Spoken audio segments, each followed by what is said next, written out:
So hello my dear students, कैसे हो आप सब? सही आ रहा है? चलिए ठीक है। सो हेलो मेरे प्यारे दोस्तों और मेरे प्यारे स्टूडेंट्स, कैसे हो आप सब?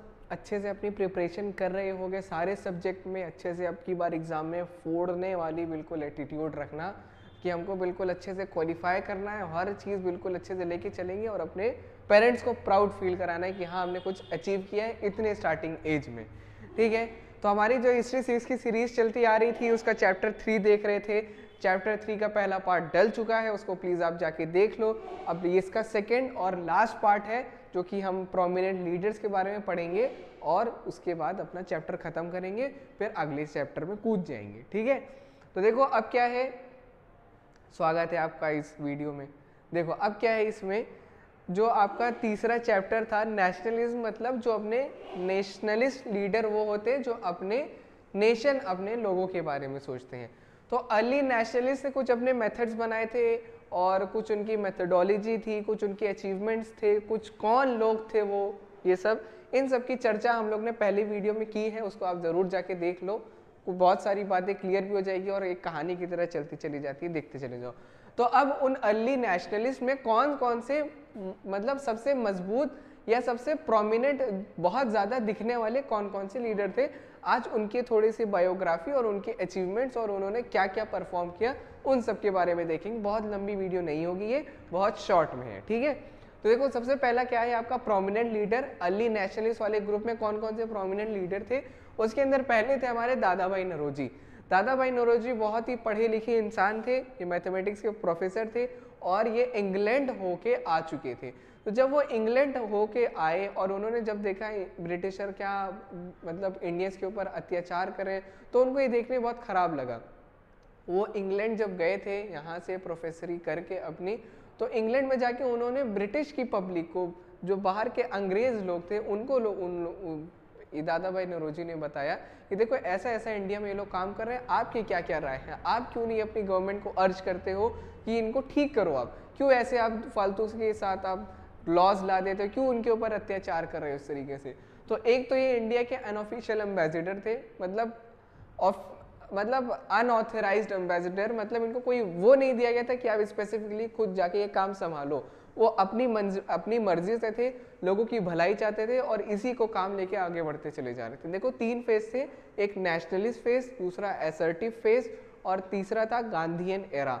तो हमारा जो 1885 से लेकर 1905 तक जब ये अर्ली नेशनलिस्ट वाला फेज चला, तो उसके प्रोमिनेंट लीडर थे, इंडिया के अनऑफिशियल एम्बेसडर थे, मतलब अपने आप से जाके लोगों को, बाहर के लोगों को जागरूक कर रहे थे। और क्या है इनका पॉइंट, लंदन सोसाइटी। देखो जितने सारे लीडर थे सब ने अपना अपना एक छोटा छोटा ग्रुप बनाया हुआ था, इन्होंने भी लंदन सोसाइटी बनाई हुई थी, फाउंडेड, इसमें शायद लिखा नहीं है अभी, founded India London society, London India society इन्होंने बनाई थी, जिसमें कि उस सोसाइटी से क्या होता था, लोगों को बताते थे, लोगों की बात रखते थे ब्रिटिश के सामने, और जो अपने कुछ और साथियों के साथ इंडिया के अंदर जो कॉमन प्रॉब्लम चल रही होती थी उनके बारे में बात करते थे, उनके बारे में एक मीटिंग बैठाते थे। ठीक है, और ये बहुत मतलब इनकी लंदन सोसाइटी बहुत सारे लीडर्स के साथ भी थी और एक प्रोमिनेंट लीडर उसमें भी थे, उमेश चंद्र बनर्जी, जिनको वीसी बनर्जी भी बोला जाता है। ठीक है, और इन्होंने इनको जब देखो, अगर आपने चैप्टर 2 नहीं देखा तो जाके देखना, पहले की जब ऐसी फाउंडेशंस बनी थी तब उतने टाइम इंडियन नेशनल कांग्रेस भी बन गई थी। तो कांग्रेस के अंदर बहुत सारे मीटिंग्स होती थी, बहुत सारी सेशंस होते थे, तो सेशंस में कोई ना कोई तो भाई प्रेसाइड करेगा ही ना, कोई तो कोई प्रेसिडेंट बनेगा ही। तो ये इतने मतलब पढ़े लिखे, इतने जागरूक, इतने अच्छे मतलब वेल एजुकेटेड पर्सन थे कि इनको 3 एटमोस्ट एटलीस्ट तो 3 बार इनको प्रेसिडेंट बनाया गया उस मीटिंग के अंदर, जो जो सेशंस हुआ करती थी कांग्रेस पे उस टाइम पर।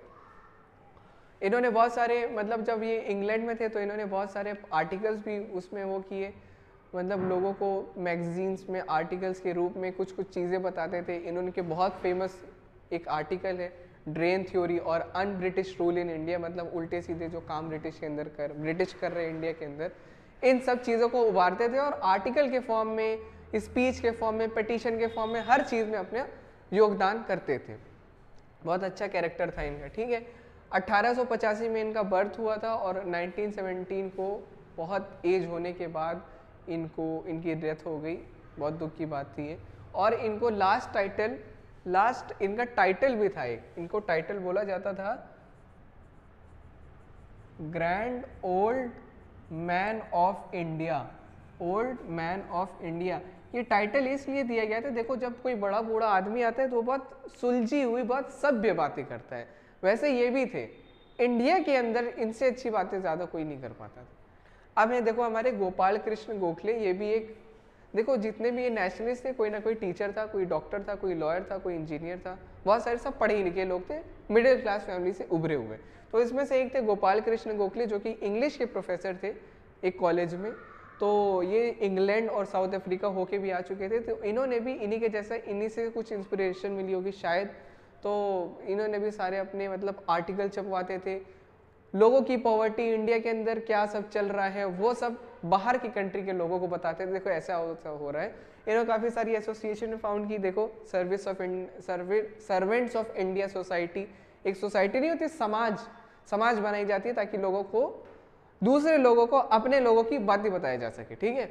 और इनको मेंटर ऑफ गांधी भी कहा जाता है, क्योंकि जब ये साउथ अफ्रीका गए थे तो इन्होंने कहा गांधी जी को कि अब तुमको जाके इंडिया में संभालना चाहिए और अपने देश को तुम्हें आज़ाद कराना चाहिए।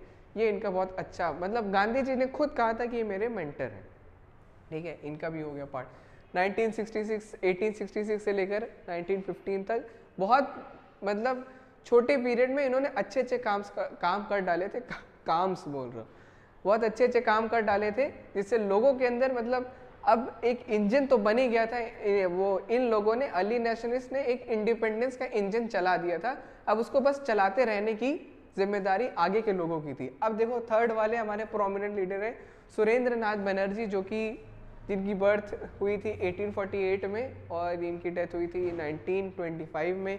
ये पहले पर्सन थे, इंडिया के पहले इंडियन थे जिन्होंने यूपीएससी के exam, commonly known as UPSC exam, civil service के एग्ज़ाम को इन्होंने क्वालिफाई किया था। ये पहले इंडियन थे और बंगाल से बिलोंग करते थे। ये बहुत सारे इनके अचीवमेंट थे, इनके अचीवमेंट इतने नहीं, इससे बहुत ज़्यादा है।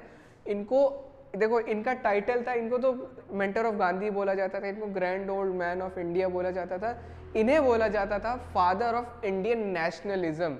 मतलब जो इन्होंने जो स्टार्टिंग में जो मतलब अपना पूरा फ्यूल डाला था ना, फ्यूल जो उस इंजन को चलाने के लिए जो हमको वो चाहिए था ईंधन, वो इन्होंने बहुत दिया था। तो पहले पर्सन थे सिविल सर्विस के एग्ज़ाम को क्वालिफाई करने के लिए, 4 बार बंगाल के लेजिस्लेटिव काउंसिल में भी इलेक्ट किए गए थे, 4 बार। मामूली बात नहीं होती, कोई एक भी बार इंसान खड़ा नहीं हो पाता, ये 4 बार इलेक्ट हो गए थे। इन्होंने आईसीएस के एक एग्ज़ाम हुआ करता था उस टाइम पे, उसकी एज लोग ब्रिटिशर ने 21 से 19 कर दी थी, उसको भी इन्होंने उभरा। उस मतलब इनकी अचीवमेंट थी कि उन्होंने उस एज लिमिट को भी अच्छा किया। और इनको मतलब इन्होंने भी, सब ने अपनी अपनी एसोसिएशन बनाई थी, इन्होंने भी अपने एक इंडियन एसोसिएशन बनाई थी, जिसमें वो ब्रिटिश को मतलब एकदम करारा जवाब देते थे, बिल्कुल मुंह पे बोलते थे कि ये आप गलत कर रहे हो, इसको सही करो, बिल्कुल सामने बोलते थे। इनको फादर ऑफ इंडियन नेशनलिज्म भी बोला जाता है। बहुत सारे इनके अचीवमेंट हैं। और इन्होंने आर्म्स एक्ट हुआ करता था कि मतलब यूरोपियन ले सकते हैं, इंडियन नहीं ले सकते। वर्नाकुलर प्रेस एक्ट की इंडियन न्यूज़पेपर पब्लिश नहीं कर सकते। बहुत सारे एक्ट्स को इन्होंने निकलवाया था। और इन्होंने मॉर्ले मिंटो रिफॉर्म्स जो होती थी पहले के टाइम में, मॉर्ले मिंटो रिफॉर्म्स मोटा मोटा समझो तो हिंदू और मुस्लिम के बीच में देखो, हिंदुओं के पॉलिटिकल लीडर से उसको चलाओ और मुस्लिम्स को मुस्लिम के पॉलिटिकल लीडर से चलाओ और दोनों में क्लैश करवा दो। ब्रिटिश का ऐसा कहना था, वो इस तरह कर रहे थे। तो इन्होंने मॉर्ले मिंटो रिफॉर्म पे भी बहुत क्रिटिसाइज किया, उसको भी बहुत कम करवाया। और पार्टीशन ऑफ बंगाल आगे अगर है, पता नहीं आपके सिलेबस में है कि नहीं चैप्टर, वो भी बहुत अच्छा चैप्टर था, जिसमें इन्होंने जब बंगाल का पार्टीशन हो रहा था तो इन्होंने उस पार्टीशन को रोकने में मतलब पूरी अपनी जान लगा दी थी बिल्कुल करने में, क्योंकि बंगाल से ही थे, इनका होम टाउन था वो। ठीक है, तो ये था आपका लास्ट पार्ट और सेकंड पार्ट आपका चैप्टर 3 का। उम्मीद करता हूँ अच्छे से आपको समझ आया होगा। बहुत इजी से एक्सप्लेनेशन देने की मेरी कोशिश रहती है, हमेशा से बोलता चला आ रहा हूँ, कीवर्ड्स ज़रूर देख लेना एग्ज़ाम में।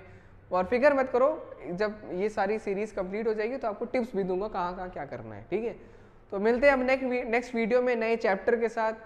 और देखते हैं आगे क्या होता है। और डू योर प्रिपरेशंस, अपनी प्रिपरेशन करते जाओ फालतू में, अब टाइम बहुत कम रह गया है। प्लीज़ अपनी प्रिपरेशन को बूस्ट करो और हर चीज़ में आगे बढ़ने की कोशिश करो, और जितने से जितना हो सके जो आप चैप्टर पढ़ते जाओ उसको फटाफट रिवाइज करते जाओ, ठीक है। मिलते हैं नेक्स्ट वीडियो में, थैंक यू वेरी मच।